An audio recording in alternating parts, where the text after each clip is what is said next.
Hello viewers, welcome to my YouTube channel বিদ্যাং দেহি। আমার চ্যানেলে আমি মূলত এডুকেশন রিলেটেড, বিশেষ করে ইংরেজি গ্রামারের বেসিক লেভেল থেকে ভিডিওগুলো আমি পার্ট বাই পার্ট পোস্ট করে থাকি। সো তোমরা যারা লার্নার্স আছো, যারা কিছু শিখতে চাও, তোমরা চাইলে কিন্তু আমার চ্যানেলটাকে সাবস্ক্রাইব করে রাখতে পারো এবং আমার ভিডিওগুলোকে পার্ট বাই পার্ট ফলো করতে পারো। আমি আশা করি কি তোমরা বেনিফিটেড হলেও হতে পারো। তো আর কথা না বাড়িয়ে চলে যাব আজকের টপিকে। Today's topic of discussion is preposition part 2। আজকে আমি প্রিপোজিশন পার্ট 2 এটার উপরে আলোচনা করব। পার্ট 2 কেন বলছি, আগে আমি পার্ট 1-এর উপরে একটা ভিডিও আমি বানিয়েছি প্রিপোজিশনের, সেখানে অ্যাট, ইনটু এগুলো নিয়ে আলোচনা করেছি। আজকে তার সেকেন্ড পার্টটা আলোচনা করব।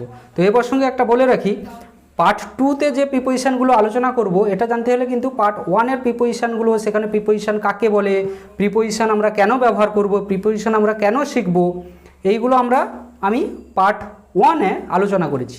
সো আগে পার্ট 1টা ভালো করে দেখে নাও, তাহলে পার্ট 2টা বুঝতে সুবিধা হবে। তো চলে যাব আজকের টপিকে।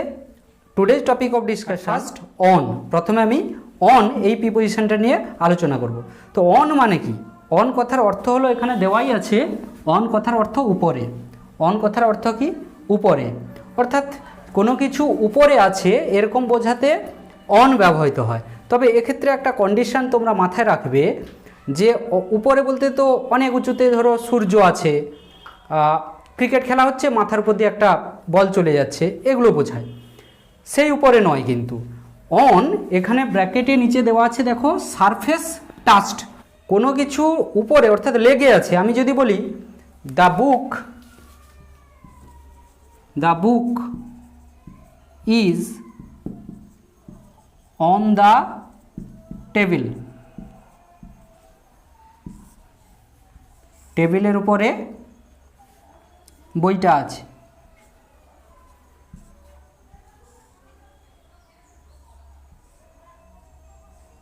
আমার ছবি আঁকাটা ঠিক ভালো হয় না, যাও একটু বুঝে নেবে।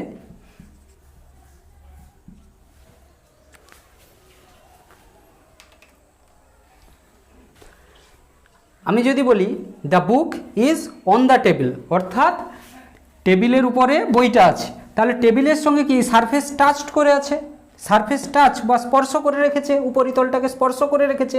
এই উপরের তলে ওপরে বোঝাচ্ছে এবং স্পর্শ করে আছে, এরকম বোঝালে আমরা কি বসাবো? অন বসাবো। সেই জন্য আমি এখানে অন প্রিপোজিশনটা বসিয়েছি, the book is on the table.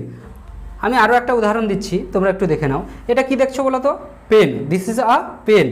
এই পেনটা আমি যদি এখন হাতের উপরে রাখি, তাহলে এটা কি আমার হাতের তালুর উপরে আছে, তাহলে এই সারফেসটা কিন্তু টাচ করে আছে, সেক্ষেত্রে কিন্তু আমরা অন বসাবো। আমরা কি বলবো? The pen is on my palm, the pen is on my palm, অর্থাৎ পেনটা আমার হাতের তালুর উপরে আছে, ওপরে বোঝাচ্ছে এবং সারফেস টাচ করে বা স্পর্শ করে আছে, এই ক্ষেত্রে আমরা কি বসাবো? অন বসাবো। তাহলে তোমরা অনের অর্থ কি জানলে? উপরে। কীরকম কন্ডিশনে উপরে বসবে? কোনো কিছু সারফেস টাচড বা কোনো কিছুর বাইরের দিকে যে আবরণ আছে সেইটার উপরে জাস্ট থাকবে, এরকম কন্ডিশনে কিন্তু আমরা অন বসাবো। এছাড়াও আরও কয়েকটা কন্ডিশনে কিন্তু আমরা অন ব্যবহার করব। কি কি সেই কন্ডিশন একটু দেখে নিই। এক্সাক্ট টাইম বা একেবারে অ্যাকুরেট বা নির্দিষ্ট সময় বোঝাতে কিন্তু আমরা অন ব্যবহার করি। যেমন একটা উদাহরণ দেখো, এক্সাম্পল দেওয়া আছে, হি কেম হেয়ার অন টাইম, সে এখানে নির্দিষ্ট সময়ে এসেছিল। অন টাইম মানে একেবারে ফিক্সড টাইম, নির্দিষ্ট সময়ে এসেছিল। এই এক্সাক্ট টাইম, ফিক্সড টাইম বোঝাতে কিন্তু আমরা প্রিপোজিশন অন ব্যবহার করি। বোঝা গেল? তাহলে 1 নম্বরে আমি কি বলেছিলাম প্রথম নিয়মটায়, যে কোনো কিছু সারফেস টাচড হয়ে আছে, উপরে বোঝাচ্ছে, সেক্ষেত্রে আমরা অন ব্যবহার করব। দ্বিতীয় কন্ডিশন কি বললাম?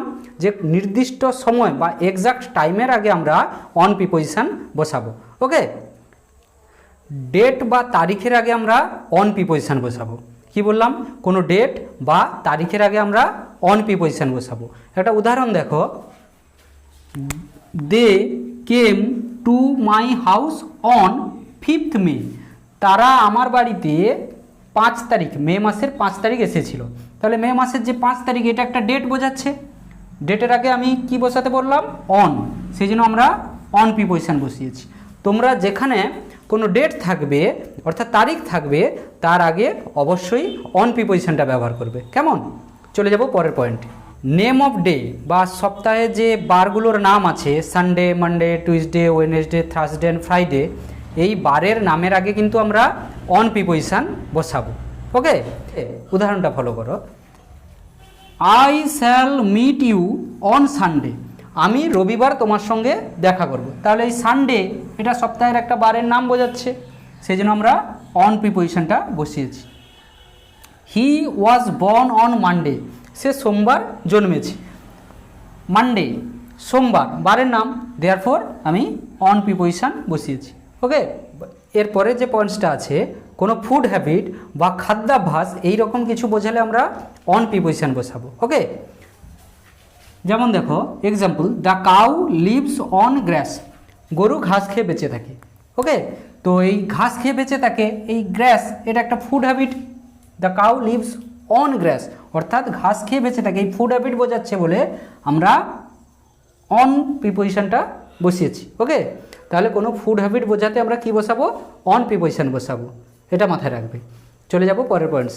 কোনো সাবজেক্ট ম্যাটার বা কোনো বিষয়বস্তুর উপরে কোনো কিছু রচিত বা লিখিত হয়েছে এমন বোঝালে আমরা কিন্তু অন প্রিপোজিশন বসাবো। উদাহরণটা দেখো, he wrote several books on Indian climate, ভারতবর্ষের জলবায়ুর উপর সে অনেকগুলো বই লিখেছে।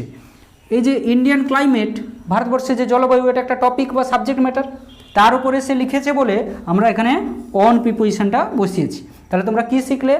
কোনো বিষয়বস্তুর ওপর রচিত কিছু বোঝালে সেক্ষেত্রে আমরা অন প্রিপোজিশন বসাবো। পরের পয়েন্টস যেটা আছে, কোনো এনগেজ ডিউটি বা কোনো কর্মরত অবস্থা বোঝাচ্ছে, কেউ কর্মরত অবস্থায় আছে, এইরকম এনগেজ ডিউটির ক্ষেত্রে আমরা অন প্রিপোজিশন ব্যবহার করব। উদাহরণটা লক্ষ্য করো, হি ইজ অন ডিউটি নাও, সে এখন কর্তব্যরত অবস্থায় আছে।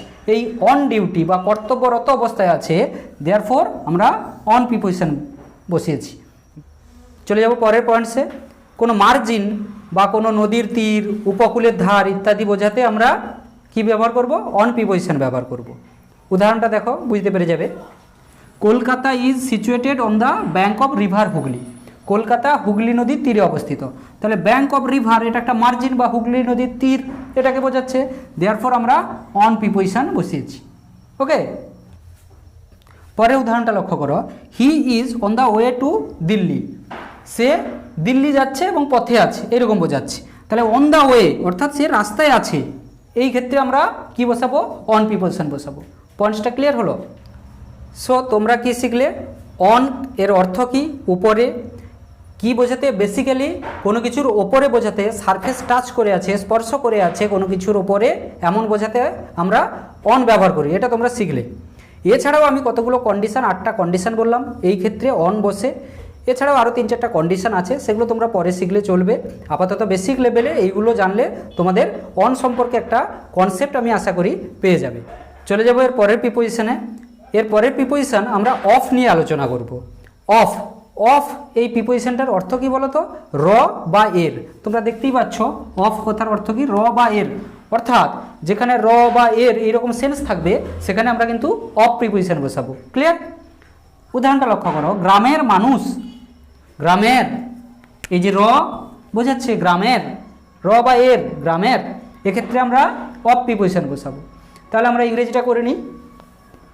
একটা জিনিস একটু মাথায় রাখবে, এই বাংলা থেকে যখন আমরা ইংরেজিতে ট্রান্সলেট করব এবং যেখানে অফ প্রিপোজিশন প্রয়োজন পড়বে র বা এর, তাহলে এই র বা এর জন্য অফ, এর পরে যে বাংলাটা আছে সেটাকে আমরা আগে লিখব। অর্থাৎ গ্রামের মানুষ, মানুষটাকে আমরা আগে করে নেব। এক্ষেত্রে আমরা ম্যান লিখব না, পিপুল লিখব। পিপল অফ ভিলেজ, ভিলেজ মানে গ্রাম, আর অফ মানে র বা এর, তাহলে কি মানে দাঁড়ালো? গ্রামের মানুষ।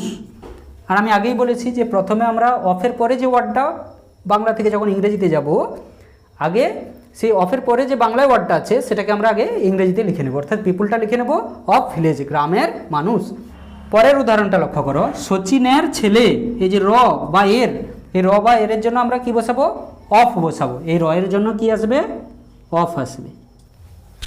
ওকে, সচিনের ছেলে, তাহলে রর জন্য অফ। আর আমি এখনই কি বললাম যে যখন আমরা বাংলা থেকে ইংরেজিতে যাব, রর জন্য তো অফ বসাবো, ওর পরে যে বাংলায় ওয়ার্ডটা আছে সেটাকে আগে ইংরেজিতে ট্রান্সলেট করে নেব, অর্থাৎ এই ছেলে এইটাকে আগে ট্রান্সলেট করে নেব। ছেলে ইংরেজি সান, সান অফ সচিন,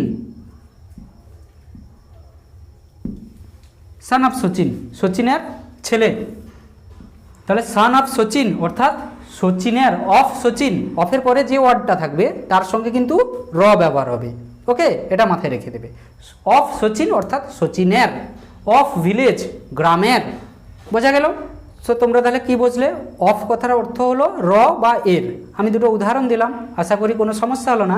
এছাড়াও কয়েকটা কন্ডিশনে আমরা অফ বসাবো। এই অফ বলতে র বা এর এরকম বোঝালে তো আমরা অফ বসাবোই, এছাড়াও আরও কতগুলো কন্ডিশান আছে, সেক্ষেত্রে কিন্তু আমরা অফ প্রিপোজিশনটা বসাবো। কি সেই কন্ডিশন একটু দেখে নিই। ফার্স্ট কন্ডিশন কি? কোনো অরিজিন বা কোনো কিছুর উৎস বা কোনো কিছু থেকে তৈরি, মূল যে রুট জিনিসটা যেখান থেকে তৈরি কোনো জিনিস, সেক্ষেত্রে আমরা কি বসাবো? অফ প্রিপোজিশন বসাবো। দুটো উদাহরণ দেখে নিই। হি কেম অফ এ রিচ ফ্যামিলি, সে সম্ভ্রান্ত পরিবার, খুব ধনী পরিবার থেকে এসছে। এক্ষেত্রে দেখো রিচ ফ্যামিলি, সেই রিচ ফ্যামিলির জন্য সম্ভ্রান্ত পরিবার, তার উৎসটা কোথায়? সম্ভ্রান্ত পরিবার, ধনী পরিবার, দেয়ারফর আমরা অফ প্রিপোজিশন বসিয়েছি।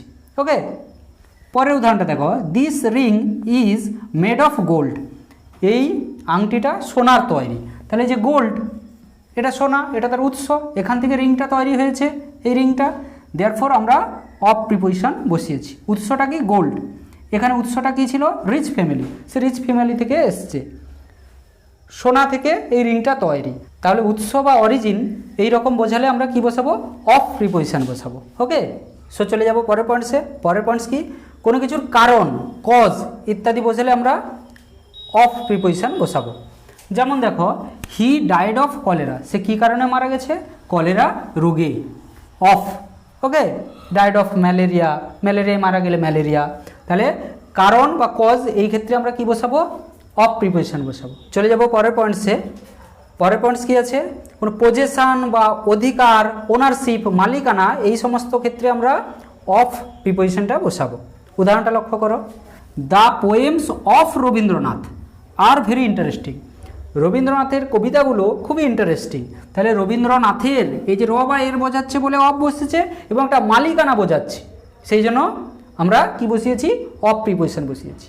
ধরো এই দোকানের মালিক এখন দোকানে নেই, তাহলে দোকানের মালিক, ওনারশিপ, সেক্ষেত্রে the owner of this shop is absent here, the owner of this shop is not here, এই দোকানের মালিক এখানে নেই। ওকে, এই যে মালিক, ওনার, সেক্ষেত্রে আমরা কি বসিয়েছি? অফ প্রিপোজিশন বসিয়েছি। ওনার অফ দিস শপ, এই দোকানের, র বোঝাচ্ছে। The owner of this shop, এই দোকানের, র বোঝাচ্ছে, এবং মালিক, মালিকানা বোঝাচ্ছে, এই দোকানের মালিক এখানে নেই। তাহলে তোমরা কি শিখলে? মালিকানা, ওনারশিপ, পজেশন, এই সমস্ত বোঝালে অফ প্রিপোজিশন বসে। এছাড়াও কতগুলো ওয়ার্ডস আছে যেগুলোর পরে কিন্তু অফ প্রিপোজিশন সর্বদা বসে। কি সেই ওয়ার্ডগুলো একটু দেখে নিই। Afraid, greed, jealous, envy, aware, unaware, ignorant, conscious, unconscious, sensible, sure, doubtful, এগুলোর পরে জেনারেলি অফ প্রিপোজিশন বসে। এই ওয়ার্ডগুলো যেখানে থাকবে তারপরে তোমরা অফ প্রিপোজিশনটা বসাবে। ওকে, এছাড়াও আরও কিছু অ্যাপ্রোপ্রিয়েট প্রিপোজিশন যখন তোমরা শিখবে, সেখানে আমি আরও কিছু ওয়ার্ড বলবো যার পরে অফ প্রিপোজিশন। সো চলে যাব পরের প্রিপোজিশনে। পরের প্রিপোজিশন কি? বিটুইন এবং অ্যামাং। তাহলে আমরা বিটুইন এবং অ্যামাং এই দুটো প্রিপোজিশন এখন শিখব। বিটুইন এবং অ্যামাং এই দুটোরই অর্থ হলো মধ্যে, কিন্তু একটু পার্থক্য আছে। কীরকম পার্থক্য? উদাহরণ দুটো দেখলে তোমরা বুঝতে পেরে যাবে। প্রথমটা দেখো, he is sitting between you and me, সে তোমার এবং আমার মাঝে বসে আছে। তাহলে তোমার এবং আমার, এই যে ইউ আর মি দুজনকে বোঝাচ্ছে, দুজনের মাঝে সে আছে, সেই জন্য বিটুইন কথাটা বসে। তাহলে দুজনের মাঝে বোঝালে আমরা বিটুইন প্রিপোজিশনটা দেব। আর অ্যামাং প্রিপোজিশনটা কোথায় দেব? যখন অনেকের মাঝে বোঝাবে। যেমন distribute the sweets among the children, শিশুদের মধ্যে মিষ্টিগুলো বিতরণ করে দাও। তাহলে ডিস্ট্রিবিউট দ্য সুইটস অ্যামাং, এই অ্যামাং বলতে মধ্যে, কাদের মধ্যে? চিলড্রেন, অর্থাৎ শিশুরা। দুইয়ের অধিক আছে, দুইয়ের অধিক এবং মধ্যে বোঝালে আমরা অ্যামাং প্রিপোজিশন দেব, এবং দুজনের মধ্যে বোঝালে আমরা বিটুইন প্রিপোজিশন দেব। সো আজকের ভিডিও থেকে তোমরা কি শিখলে? প্রথমে অনের ব্যবহার শিখলে এবং কতগুলো কন্ডিশন আমি বলেছি, তারপরে অফ প্রিপোজিশন তার অর্থ কী এবং কোন কোন কন্ডিশনে অফ প্রিপোজিশন বসে সেটাও বলেছি, এবং বিটুইন এবং অ্যামাং এই দুটোর অর্থ কী এবং এগুলো কোথায় কোথায় ব্যবহৃত হয় সেগুলো আমি বললাম এই ভিডিওতে।